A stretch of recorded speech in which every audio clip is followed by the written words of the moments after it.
Magandang araw sa ating lahat. Ako si Diana Medita Mayaw at ito ang aking presentasyon. Bago tayo magsimula, ang aking pinili ay ang presentasyon or action 4. Tinatalakay nito ang mga termino na babanggitin ko. Una, ang wikang pambansa.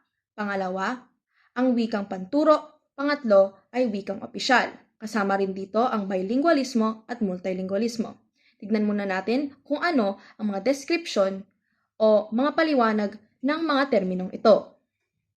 Ano ba ang wikang pambansa? Ang wikang pambansa ay isang natatanging wika o dialekto na itinalaga ng pamahalaan upang magsilbing daluyan ng komunikasyon at representasyon ng isang bansa. Ano naman ang wikang panturo? Ang wikang panturo ay isang opisyal na wika na ginagamit sa sistema ng edukasyon. Paano naman ang wikang opisyal? Ito ay wikang itinakda ng batas. Ito ang pangunahing ginagamit ng pamahalaan sa mga opisyal na komunikasyon, transaksyon, lehislatura at mga dokumento. Bilingualismo. Ano ba ito? Ang bilingualismo ay ang kakayahan ng isang tao na umbintindi at magsalita ng dalawang lengguwahe.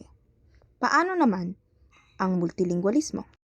Ang multilingualismo ay ang kakayahan ng isang tao na makapagsalita ng tatlo o mas marami pang wika o lengguwahe.